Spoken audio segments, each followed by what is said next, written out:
All right. Good morning. Good morning. Almost afternoon. And we are Yes. about to go live on Facebook. And let's see if that works. And then we'll see if anybody else shows up. But I think we have plenty to talk about today. Yes, we do. Because, the world continues to world. I like that. The world continues to whirl. So, all right. We are live on Facebook.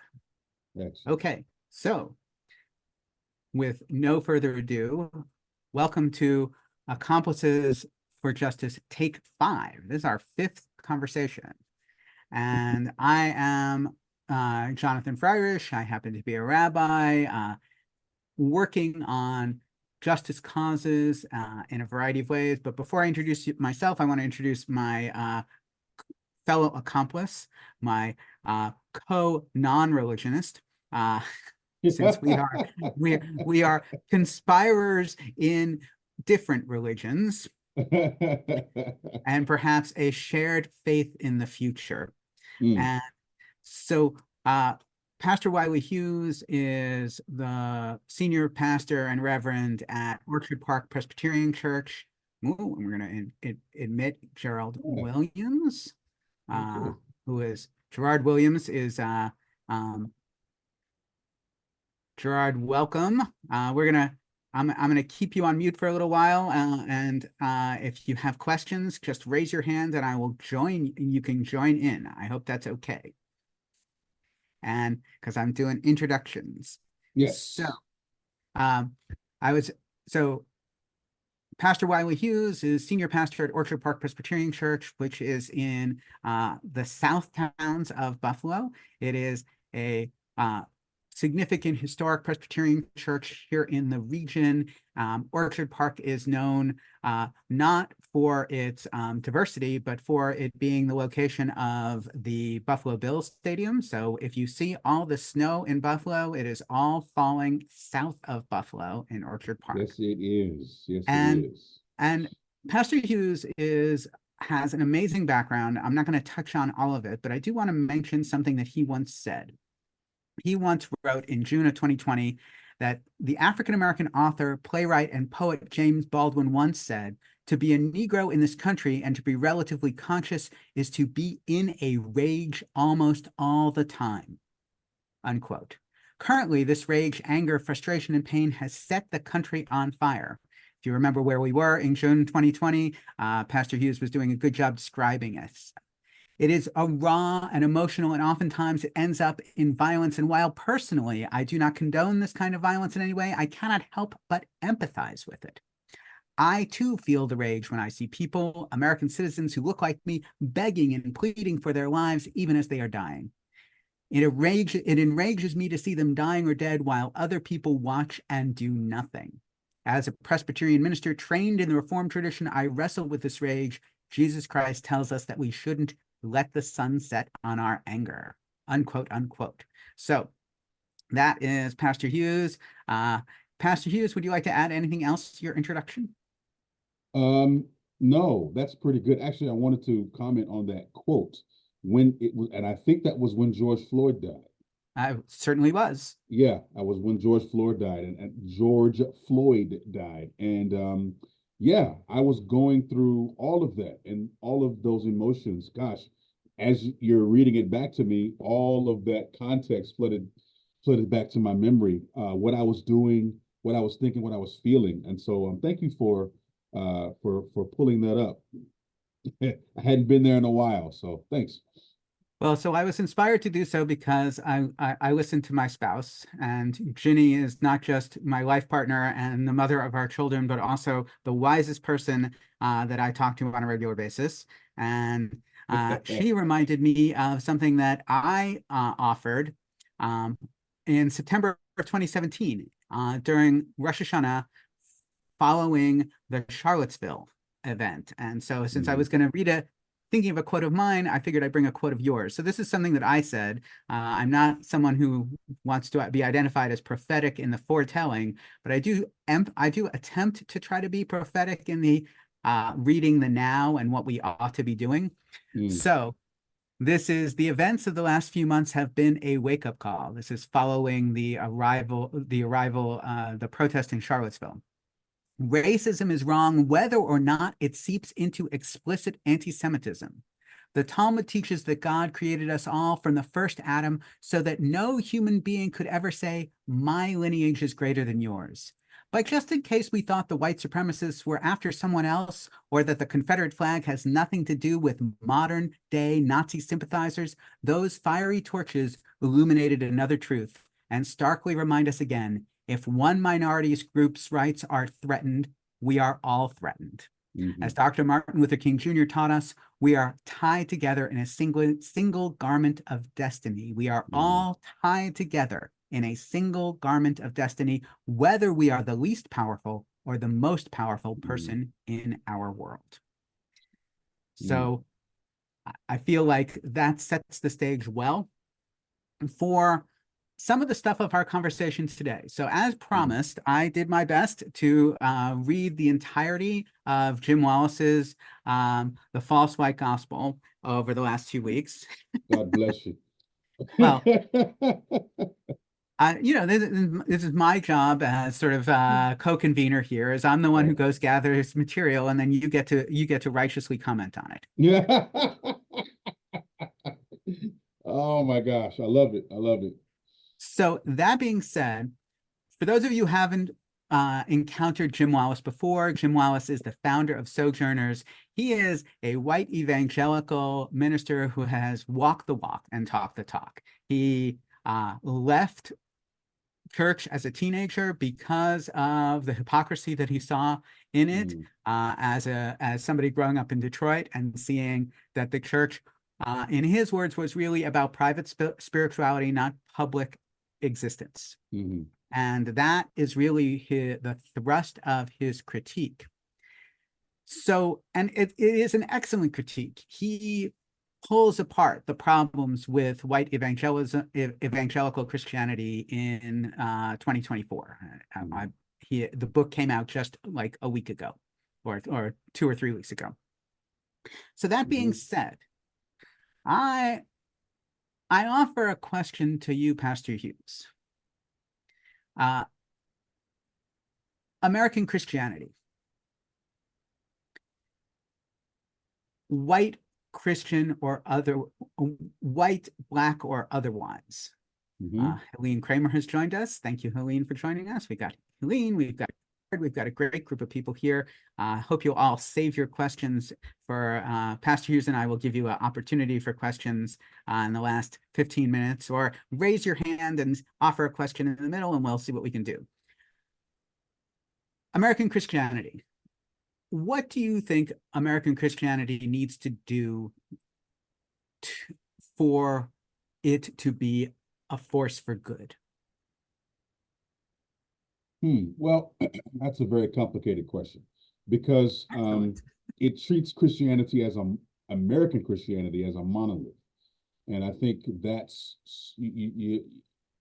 Christianity in general is not a monolith. There are so many different understandings of the one gospel, so many understandings and versions, so many disagreements. And some of those disagreements among Christians are just petty. It's semantics. And so I guess the meta answer to that question is, we just have to come together and agree on who we are as a body. We just have to, come back to the source. And it's interesting you asked me that question. I'm a part of an ecumenical group of pastors in the local area, and we are Wesleyans, we are Presbyterians, we're Methodist, we're Catholic, we're Quakers, and we come together, and we're trying to figure out what it is we're going to do, and why are we together? What are we doing here? And this is a group that has been in existence for 40, 50 years. And, some of the long-standing members we're all asking, well, we don't really know what our purpose is. And I'm asking, what have we been doing for the past 50 years together? And so we are taking this, the last maybe 6 months, I've been sort of taking the group through Simon Sinek, finding your why kind of period, because we had to come together on one of two things. We had to be able to agree that we are Christians, okay, number one, and that we have a purpose and what that purpose is. And then once we can figure out who we are and what our purpose is, then we can be that force for good.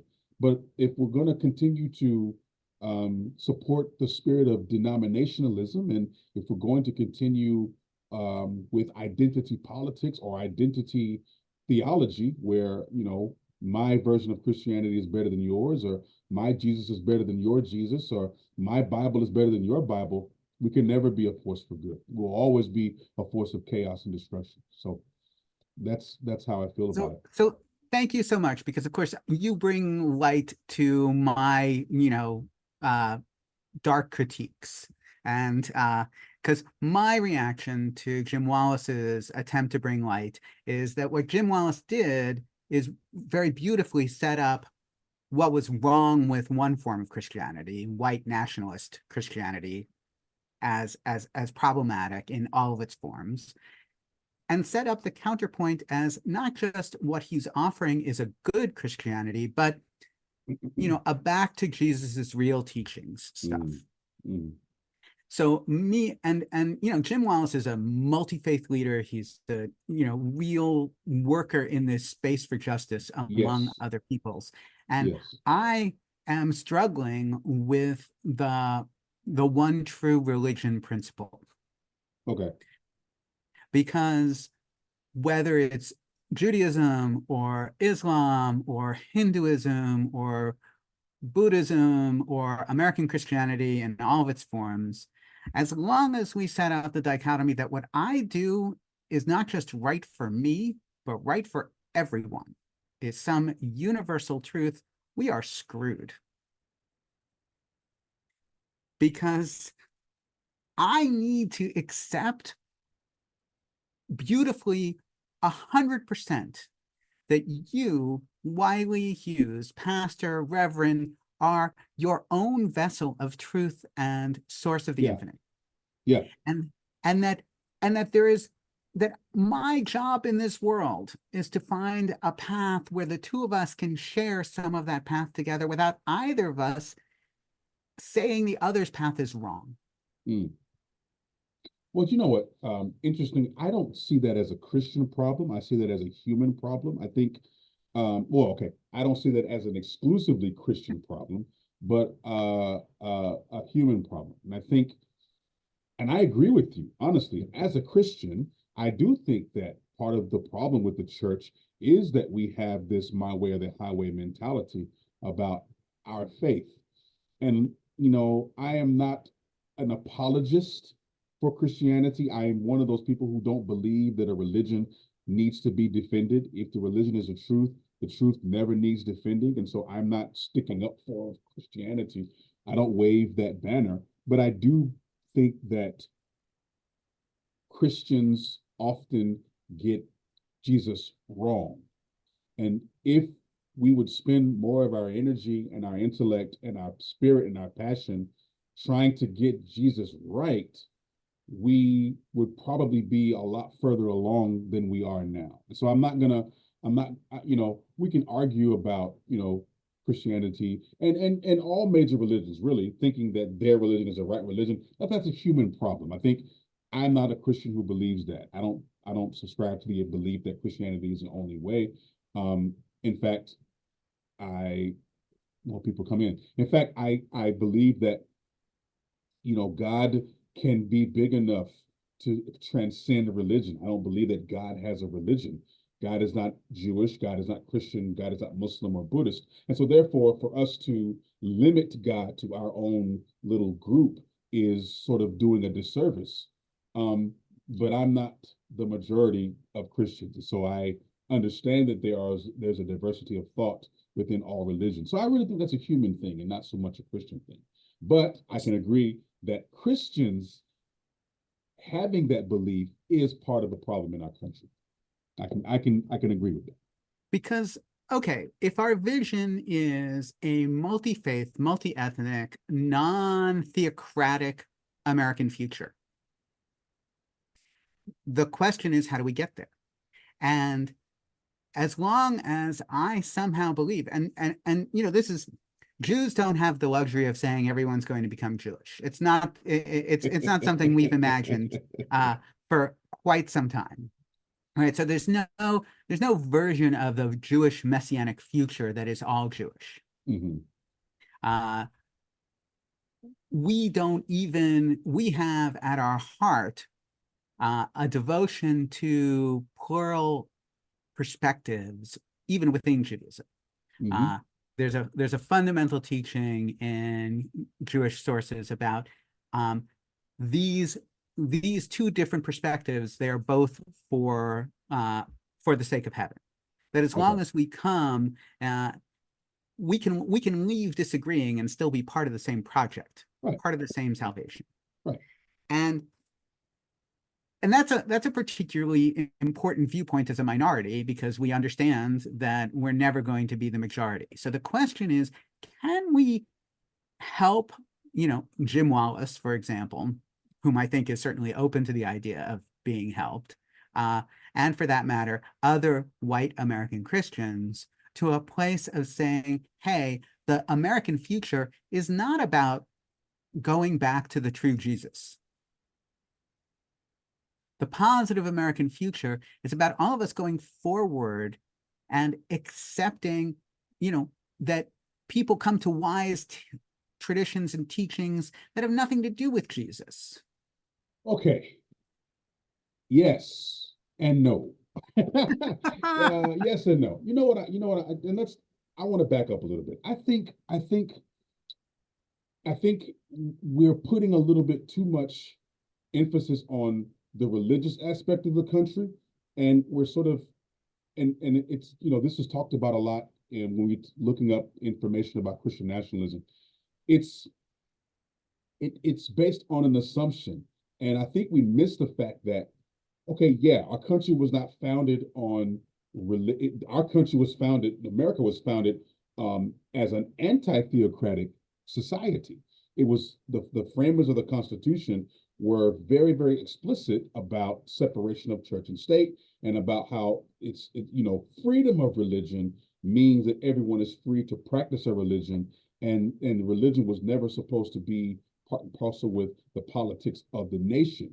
And so I think that the issue is not so much the failure of Christianity to be an authentic the failure of Christians to be authentic, but how let me just go ahead and say it. I think the problem is how capitalism has infiltrated all spheres of our country to the point where money is power. And so now, because what Christian nationalism is really seeking power. They're seeking to make a power grab, and they're leveraging their faith as a political tool, and they're leveraging their money to buy political power, and they're trying to leverage these things, these elements, the government. They're leveraging their power to persuade the government to take on these religious or theocratic ideals, and that's a problem. And I think that goes to the very core of America. That's a really deep problem. It's not. I won't blame Christianity singularly for it, but I think, yeah, that's a symptom of it. But I think the real problem is how, the tapestry of our country, how all of these things are woven into our country, and how it's just gotten out of hand. So I agree with you in that the theory of the founding of the country was not theocratic. The practice of the founding of the country was, in that Jews could vote or could not vote based on the whim of the state at different times. New Yorkers allowed Jews to vote multiple different times and took it away based on whether or not the people who were controlling the vote thought the Jewish population would vote with them in the Yes, 1800s. yes. And similar thing And happened with women, and similar things happen with African Americans. Pick your minority. But again, that's not a so Christian thing. right, the what we say and what we do are not the same. Of course, I agree. And the practice of this country overwhelmingly has been for the favor of white Christian men with money. So let's I agree. start there. That Okay, I can that agree. that's been a norm, regardless of how well we've articulated a better ideal. Hmm. And so the question that I'm asking really is, and to use some paraphrasing of a variety of other civil rights leaders, Mm. can we use the master's tools to build a better house? Oh boy. Oh my gosh. We're gonna go there, aren't we? I, s- I, s- I, s- yeah, yeah. I say no. Can I be honest? I say no. I say no. You can't. You can't. The thing needs to be torn down and rebuilt. I mean, let's be honest. You know what I mean? Let's be honest. And I think I've I have preached this many, many times in many different ways that there is no restoration without revolution. And revolution has to happen. I mean, the Bible, at least as Christians interpret it, and as I personally interpret it, is a is a is a is a it is a narrative of revolution. It is a narrative of that could be a revolution of spirit, a revolution of thought, a revolution of might, but it is all about redemption. It is all about fighting against is all about fighting the good fight, whatever that fight might be, in order to create something new. So you can't have the restoration without that revolution. Einstein once said, you cannot solve a problem in the same mindset that created the problem. And so, no, you can't use the master's tool to build a new house. You just can't do it. So here is what I'm offering in response to both what you're saying and really what Jim Wallis is offering. Because, Mm, Jim, Pastor Wallis is articulate, is amazing. He's got some really good ideas. He has some plans.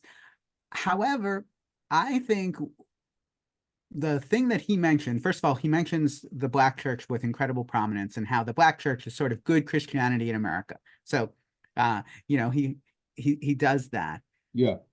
He also mentions the protest Christianity during Nazi Germany, Mm, and I wonder if that needs to be our model today. If we need a confessional movement in this country, a confessional movement that begins to really talk about what reparations might look like, a confessional movement that begins to say, okay, I, as a religious person, forget mm, Christian, I, as a religious person, have taken advantage of the master's tools, mm-hmm, mm-hmm, and that I have benefited from them. I have used them to my own benefit, and in so doing, perpetuated their use for other people's detriment. And that if I don't, in fact, confess to my own participation as a mm, white person, as a religious person, in a system mm, that is, as you just said, to a certain degree, unsavable, mm. then we can't move forward. And so that we I really agree. need sort of we need, and I think I'm confessional may be the wrong word, but I think that's where we need to start. Because what I didn't hear from Jim, what I was hoping to hear, is that there is no form of white American Christianity that isn't complicit in our Yes, system. yes. And let me give you a quote. God, this is so on point.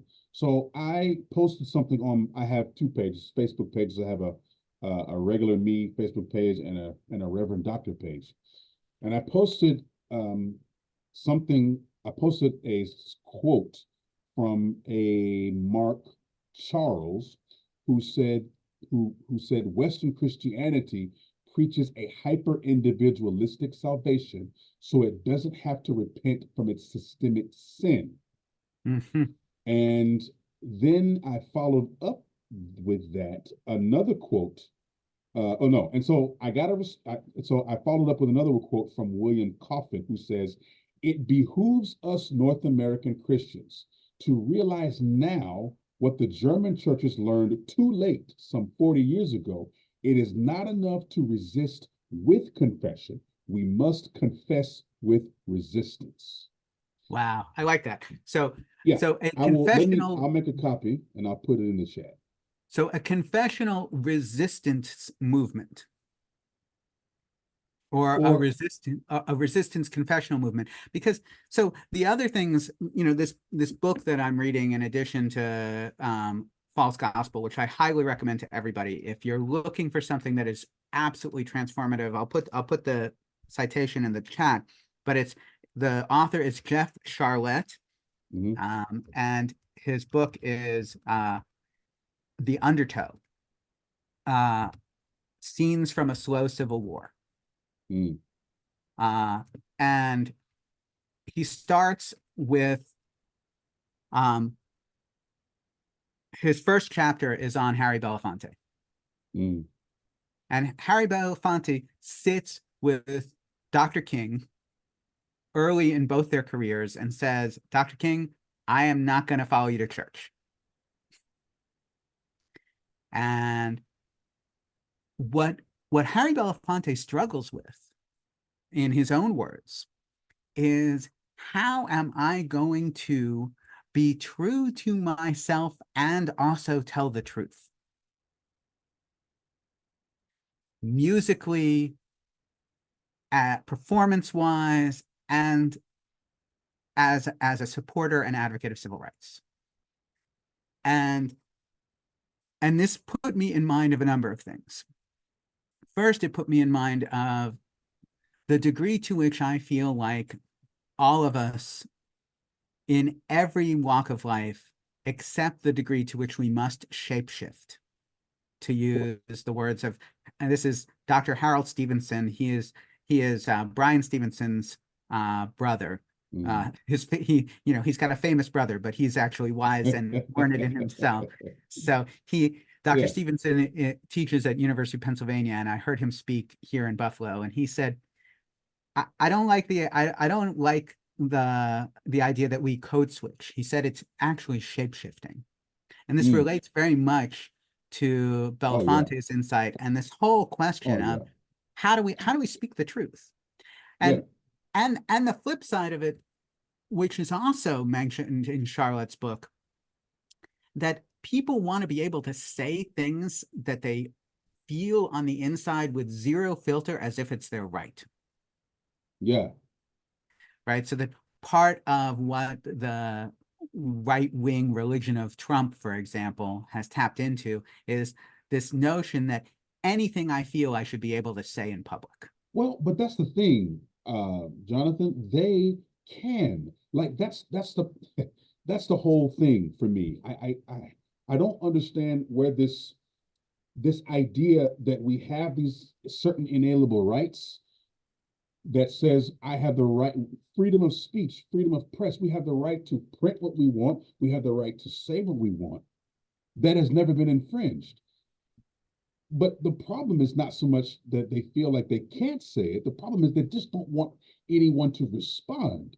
And that's it's very immature. It's a delusion.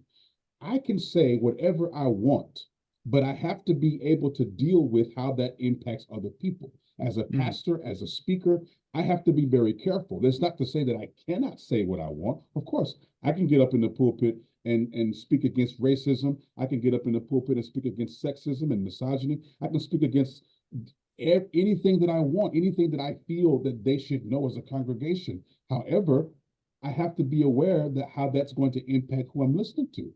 And so I owe it to myself as a pastor, as a speaker, to keep those things in mind, to say, if I want to communicate this, then I have to communicate it in a way that I get the point gets across without stepping on landmines, because again, the people will rise up. Right? The people who write my checks will rise up. So I have to be mindful of that. It's called being mature.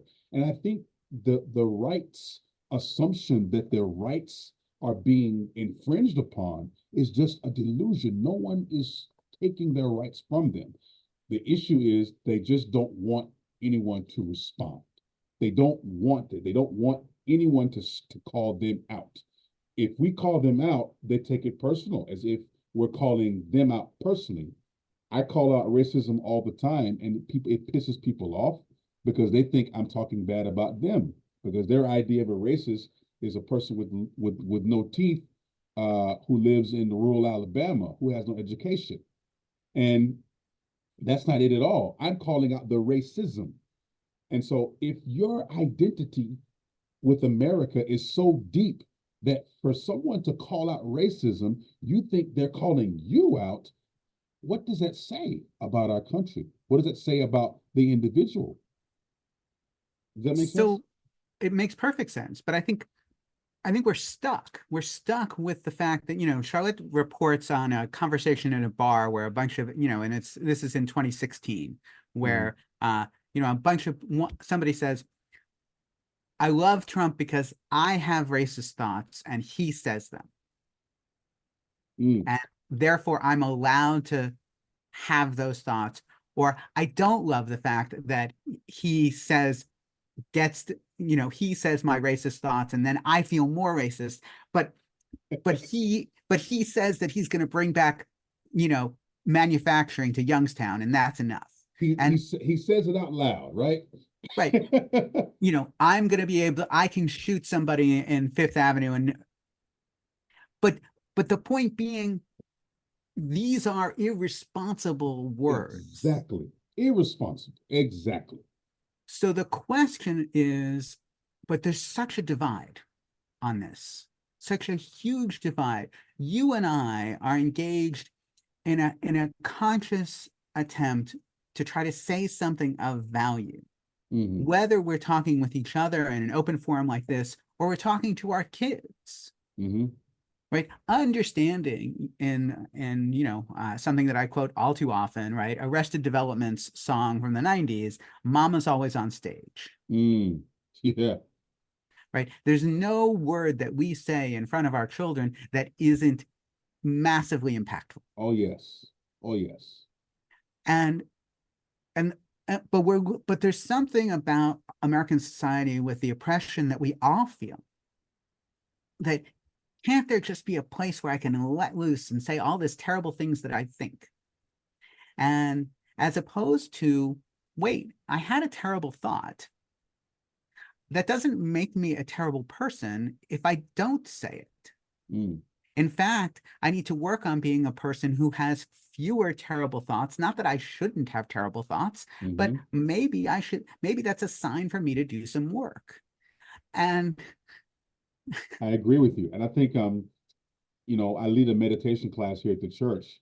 And I say this all the time when people ask me, well, why are you meditating? I say, because our society is not geared toward self-reflection. Our society does not make space for people to look within. And so when we don't look within, everything that is within us just comes out of us in ways that sometimes we can't control. For me, when I left the military, when I left the war and went into seminary, I had a period where I wanted to punch everyone in the face. And I had to sit with myself. I literally found some Zen Buddhists that were close to me, and I went and I sat in contemplation for a while, because I thought, if I continue to let these thoughts permeate in my mind, it's actually gonna happen. I'm gonna punch somebody in the face. So I had to learn to self-reflect. I learned how to journal, I learned to meditate, I learned to do these things because it allowed me to process those thoughts. But it was so counterculture. And even when I talk to people within my church, in my circle, Christian circles, some people even said that that's the devil. Oh, that's the devil. You shouldn't be doing that. You shouldn't be meditating. You shouldn't be chanting. That's the devil. And I'm thinking, how is that the devil? So there's this, there's this two things, and then I'll stop. There's this aversion to self that I think we've inherited from the Puritans who came over here, um, which has its own context. That we don't take the time to do that self work. Okay, and so because we don't do self work, we don't know who we are individually, which leads me to my second point that again, America is so hyper fixated on individualism. I think one of the biggest problems of our society is that we're all islands. We're all one. We just me, myself, and I, and we don't have uh, uh, um, an idea of community, of a communal identity. Okay, coming from the African American tradition and the African tradition, it's so tightly bound up in community and who we are in reference to the community. And it's less on individualism and more on the family and the village and the town. And so, because of that upbringing that I had, I was raised by a village. So it, you know, I'm always thinking about, well, how is this going to impact the people around me? How are these thoughts going to impact the people around me? And I thought that that's how everybody believed, but it's not. And I've talked to so many people who say, I don't know how you could think that way. And I'm thinking, how could you not? Are you not in a room full of other people? But a rugged American individualism is just not, there's no space for that. Everyone is an island. Everybody is on their own. You're on your own. Pull yourself Well, up by your own on bootstraps. our own, but not doing the self work, right? So we have Exactly. individual Right. salvation, but what are we doing by ourselves? We're watching whatever we want, but Yeah, exactly. we're not doing the thought work. That's right. And That's right. in and among all of that, we are now aiming for communities of pure agreement. Mm, right. You know, the one of the fundamentals about your and my discussion is I am not interested in making you Jewish, and you are not interested in making me Presbyterian. And because that's the fabric of our vision of America, Right. that in that also means I have something absolutely wonderful and meaningful to learn from you, though you are not like me. And I believe that you think the same about me. So we Right. come to Correct. this conversation with a great degree of humility and respect for the idea that there is something greater to be done, the two of us together, than either of us could do by ourselves. Right. But we would have to step outside of ourselves. And that's the thing that I think is really holding back progress in our country, is that we're not willing, most Americans don't need to have a mind to step outside. They don't even know what that means. To be aware and forget honoring other lived experiences. You know, I'm an African American man living in a predominantly white community, serving a predominantly white church. You don't know how many times I get complaints. Oh, you preach too loud. You preach too long. You talk about racism too much. And I'm like, what are you talking about? It's not that I'm preaching loud. It's just that they have never been to a church where people look like me. They have no idea how the African American church operates. They think I'm being loud. Amen.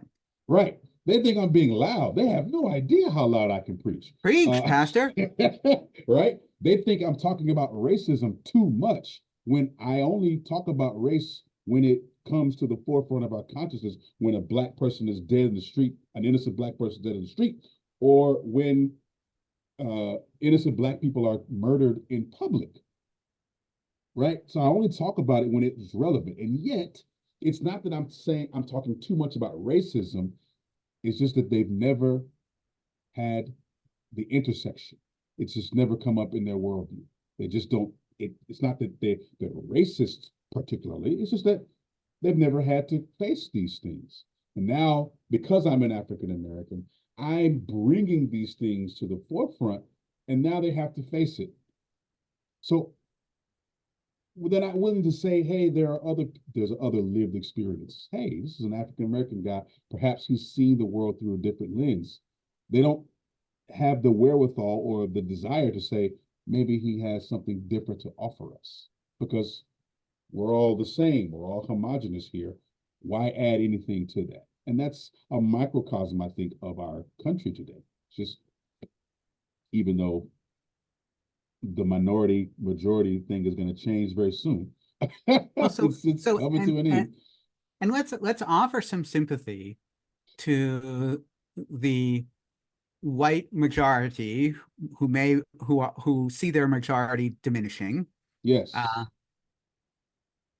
For not feeling an understanding of the degree to which the rest of us are having this conversation all the time.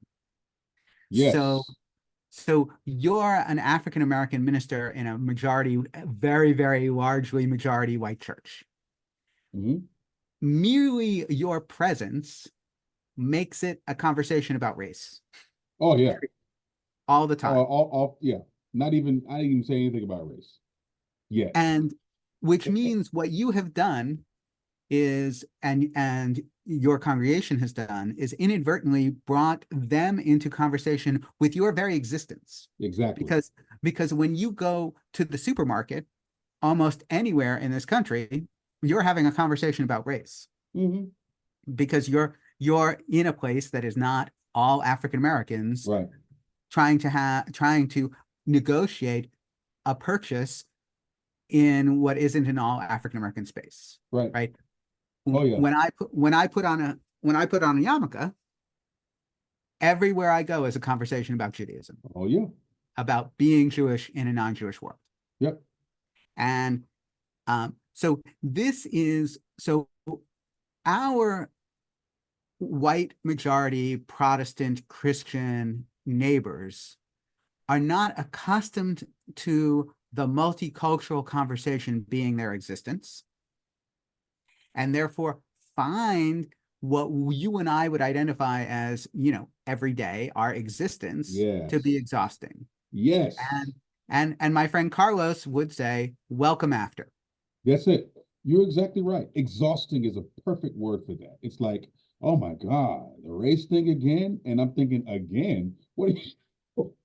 What do you mean again? So you're exactly right. They find it exhausting. We talked about DEI a couple of episodes ago, and you asked me if I felt like I was a DEI hire here. And I don't remember exactly how I responded because it triggered such an emotion inside of me. I don't even remember what I said. But I've been thinking and pondering and meditating on that. And I feel like you talked about sympathy. I know that my congregation did not hire me strictly because of DEI. I know that for a fact. However, that is exactly how I feel, not because they're making me feel that way, but just because of all of the experiences of my life that have come to bear on in that situation. So, I feel like a DEI hire sometimes because my vision is not really valued, but it's not because I'm Black. If my vision is not valued, I feel that my vision is not valued, not because I'm Black, but because it's different. You're just not used to it. And so you can't blame people for by forcing them to see something differently. It's difficult to do, even for me. It's hard for me to even adapt to such a thing because we're all adapting, we're all learning to live with each other. And I'm finding it difficult to live where I'm living. That's not because of a particular way that I've been treated, just because, again, like you said, every time I go to the grocery store, it's a racial thing. Every time I go to Tim Hortons to get coffee, it's racial. And it's not because people are just racist, it's just because I'm the only Black person in the room. Every time I pass a police car, they're looking. I see them. I see their eyeballs. They're looking. Like, who is this guy? Not because they want to pull me over, not because they suspect me of being a criminal, but they're like, who is this? Right. Well, Who because is this guy? you're the unusually seen person in That's your right. milieu, right? That's In right. your setting. That's right. That's right. So So, I have to check that animosity, that rage that James Baldwin taught. I have to check that often, well, you know. and I think the giving us the place in which we can begin to talk about the things that we don't talk about Mm. may in fact be part of, and I think, I'm feeling like the need for a movement of resistance and confession, Oh yeah. with both of those things being necessary, and being necessary because almost every one of us at some point or another, regardless of culture, background, language, the only people who don't fall into this category are immediately newly arrived immigrants from another country. We have all, in fact, benefited from systemic oppression in this country Oh at yeah. different times. Oh yeah. Every single one of us. Oh yeah. So when we say something like reparations that triggers people who are like, no, no, no, it's my turn to get an American benefit, Mm. Mm-hmm. right? Mm-hmm. Let's we need to be particularist in how we offer amends for past transgressions, Mm-hmm. and say, look, you maybe have been waiting in line for the idea that there was some sort of millionaires club here in the United States, but the fact of the matter is that the system in the United States has been less terrible to you than it has been to other people, Yeah. and we're trying to make amends for the terrors inflicted on certain people, not necessarily certain classes of people, but certain people. Yes. And that's a similar conversation uh happened when we're talking about student loan forgiveness. And I Mm-hmm. was going around and around with some people about this situation with forgiveness of student loans. And they were upset that, well, how would you even propose that I pay for your student loan? And I'm trying to explain to them, you do realize that you're not paying for my we're paying for your bad decisions. I'm like, it, we all made the same decision. So I just need, I have to go back, and we need to start talking about generational wealth before we have that well, conversation. that's my point exactly. Okay, so you get where I'm coming from, and that's when I Right, told this individual, I said we made the same decision, but you started out ahead of the game than I did. right. My father paid off my student loans Right, exactly, for graduate school, and exactly, my father paid the entirety of my undergraduate degree. And why right, was that? Why was he able to do that? Well, because his father went to graduate school, and exactly, his father got the GI Bill right, right. when he What didn't need it, Right. meaning he got a leg up on wealth creation in the 1940s, when Yeah. um, he got a mortgage at a lower rate Oh on yeah. Long Island, and a free graduate education because of the GI Bill. Exactly. And it's interesting, your grandfather and my grandfather had a similar situation. My grandfather was in the military as well, but my grandfather could not get the GI Bill. My grandfather Correct. could Because not get a people don't mortgage. know that that less than 1,000 African Americans in the entire country got access to the GI Got Bill. access to it. Exactly. So that's why I was the first, no, second person in my family to go to college. Only the second, Right. because we did not have the wealth that allowed us to even go to school. We didn't even have enough money. Even if we had scholarships, we still didn't have enough money to go to school. And despite the fact that almost everyone in my family arrived in this country after 1900, Right.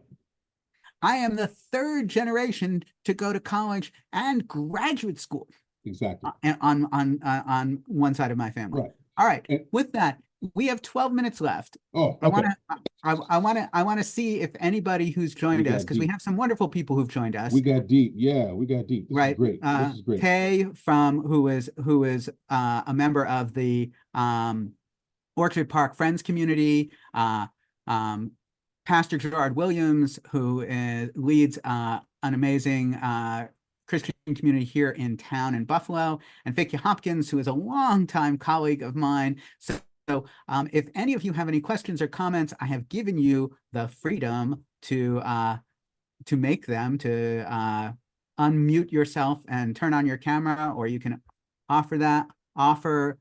If you don't want to do that, you can just type something in the chat. Look at that. We got Vicky, we've got Tay, and we've got Pastor Gerard. Thank you so much for being with us. Any thoughts, comments, anything that we've evoked or raised for you? Yes, hello. This is Gerard Williams in Buffalo, New York. An important part of the beginning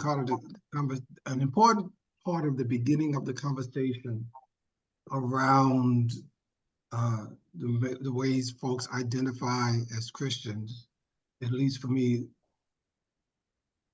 is connected to how folks understand their relationship with divine. I noticed the conversation primarily focused around Jesus, but for ecumenical reasons, Jesus for me is a step down from where the conversation really needs to begin. Because within the Jewish faith, Jesus is one thing, within Christianity, Jesus is another, and within other faiths, he's irrelevant. Where the focus, I believe, of the conversation has to do with how folks understand and interpret their relationship with what they call God. And why that's important for me is, if you have a fear-based faith, and if your understanding of God is based on judgment and condemnation, then we're going to struggle to come together, because your faith demands I be the villain. Mm-hmm. Am I making sense? And it has nothing to do with Jesus. It has to do with, this is who you project. It's kind of an anthropomorphic projection onto your God. Mm-hmm. And so, as far as you're concerned, that is the only truth you understand, and you're going to hold to it to your last dying breath, that God likes only certain types of people who believe a particular type of way. And so that's really where the conversation has to begin. And then hopefully it can trickle down to individuals like Jesus and Muhammad and Buddha and all those other individuals who were sensitive to spirit, who gave birth to some of the other denominations that exist today. But the conversation, at least as far as I understand it, really has to begin around, let's have a conversation around who you believe this God to be and why. Because so Elder Williams, you couldn't be more correct. I'm right there with you on so many levels. Pastor Wallis, Jim Wallis, begins his sort of corrective on this with Genesis. We are all created in the image and the likeness of the divine. Something, by the way, that is not resonant for Muslims, who don't like the language of image and likeness of the divine. And of course, we're not even talking about the fact that we are a country that includes non-believers in anything. Exactly. And therefore, thank you for this corrective, because where we need to start is in a respect for the mystery and infinite possibility in every person, the dignity of all people. One last point, and then I'm going to let somebody else speak.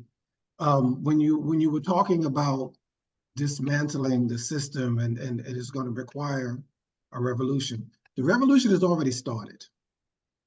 When you hear talk around attendance in churches is diminishing, when you hear there's a huge resurgence of individuals who don't identify with a particular denomination but call themselves spiritual, the revolution has already started, because those are individuals who have decided the system that exists does not work for me, but I'm not going to cut myself off from my interaction with the mystical. I'm not going to say that I'm not connected to who and what I believe God to be. So the revolution has already started. It's the church is refusing to acknowledge the necessity for change. and that they are in the middle, they're in the beginning stages of a revolution. They imagine themselves having the answer within the system when clearly the system that exists is being rejected wholesale. Thank you so much, Elder Williams. Pass the plate. You said it. You said it. I mean, that's it. The revolution is already here. And if I've said it once on Sunday, I'll say it again on the next Sunday. The church, the wave has left us behind.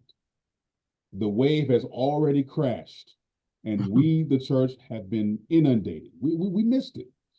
And like I tell my leaders, we have to get in front of the wave. We got to be able to see the wave coming and try to position ourselves to ride that wave, but not to be overtaken by it. But that's it right there. That revolution is already happening. So what are we going to do? Okay, as a church, how do we deal with that? But as a country, I think the church is a microcosm of our country. And so if the revolution has already happened within the church, believe me, it is happening in the country as well. And so how are we going to position ourselves as a nation to get in front of that wave as opposed to being taken, washed away by that wave? I think that's where that confession of revolution is going to, where that conversation should begin.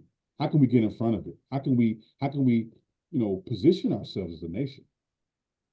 So one of the responses to this, right? So the Racial Equity Roundtable here in town was following this Truth and Reconciliation movement out of the Kellogg Center. And the Kellogg Center nationally saw that the power of truth and reconciliation in South Africa and realized that there was never going to be a governmentally sponsored Truth and Reconciliation Commission here in the United States. So they were going to do it in a different sort of top-down way, a philanthropic way, get philanthropies and foundations to be behind truth and reconciliation. Maybe the answer that the two of you have prompted me to think about on this is that we need a truth and reconciliation movement. We need a grassroots truth and reconciliation movement, an outside the institution movement that comes from Occupy Wall Street, that comes from Black Lives Matter, that comes from the vast majority of people who are identifying as none of the above. Right. I agree. Amen. Vicky, did you want to have a question or a comment? You're still on mute. There you go. Well, that requires, I don't disagree with you, and you know that. I mean, that requires a level of self-awareness to be open to and committed to listening to one another, not just listening to respond, but listening to one another, and then to commit to action in what you're doing, not just to listen to respond or to have such a strict position.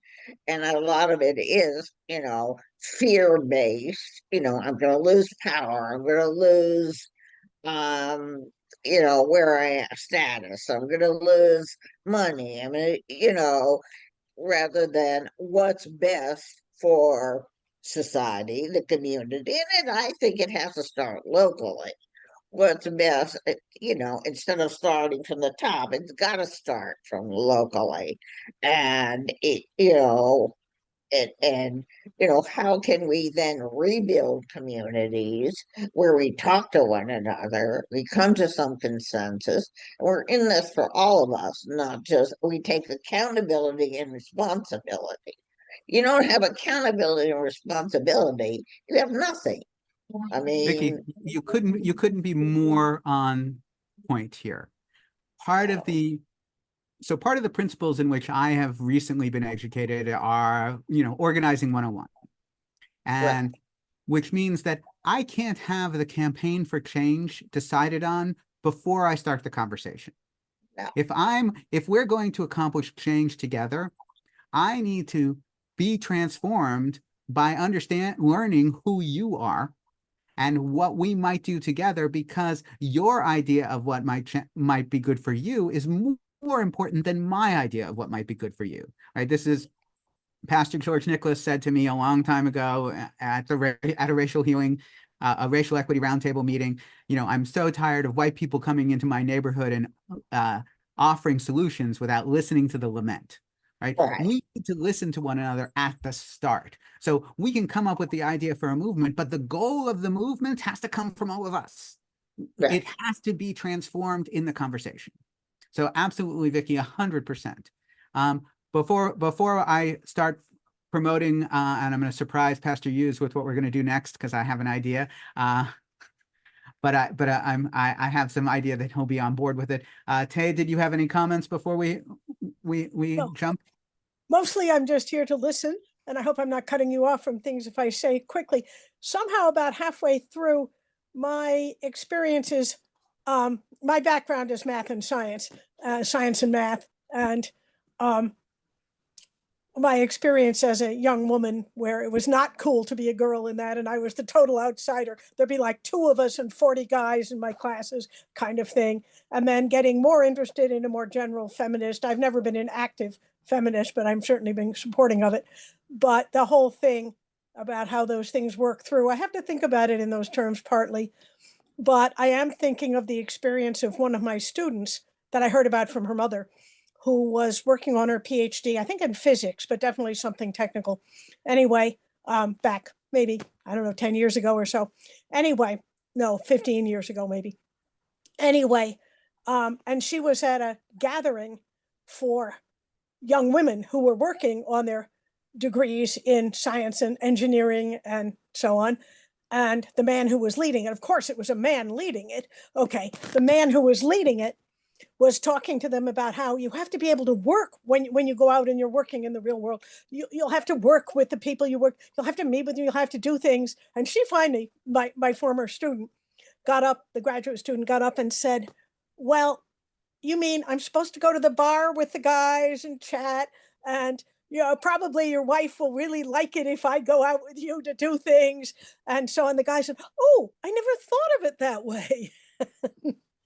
So I guess there's a bigger world with the same sort of experiences and so on. And I will mention one other thing, because religiously this might be interesting.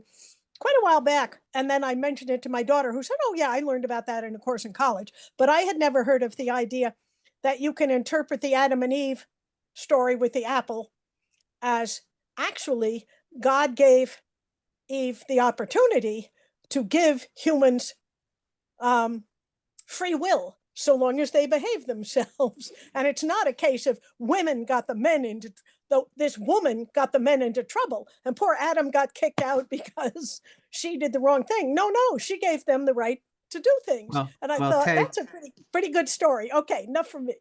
No, Tay, I'm happy to entertain a classic Jewish rereading of the Eden story that does not, in fact, blame Eve, because of course we don't buy original sin, and we don't at all. So with that, thank you all for attending. Pastor Hughes, you and I have spoken in the past of the conversation between Dr. Martin Luther King and Malcolm X about violence and nonviolence, and how integral their conversation was to the civil rights movement. I happen to have my sister-in-law is an activist and does a whole bunch of stuff in the Detroit area, and she recommended a book to me called "This Nonviolent Stuff Will Get You Killed." I've heard of that book, yes. And it's subtitled "How Guns Made the Civil Rights Movement Possible." Yes. So I'm attempting to put the reference in the chat, and I think I propose that we start off with this book for our next conversation, if that's okay with you. Because I think you, as a scholar of Malcolm X and Dr. King, might have something interesting to say about what Professor Cobb has to say in this book. So I'm gonna commit, like I do, to reading something new for next time. I'm going to do my best to read that as well. It's a relatively short read, so. Oh, good. Thank you. But truly, thank you all for joining us. I hope the conversation, Pastor Hughes and I are really focusing on the idea that we need to do more than talk. We need to do more than listen. We need to actually turn that into action and, turn our mourning into dancing, as it were. But really, at this point, the times are upon us. We have worn out the word unprecedented over the last 8 years. And it is time to say, okay, if we live in unprecedented times, we need to start taking unprecedented actions to get through them. Yep. So thank you all. I am going to stop the recording.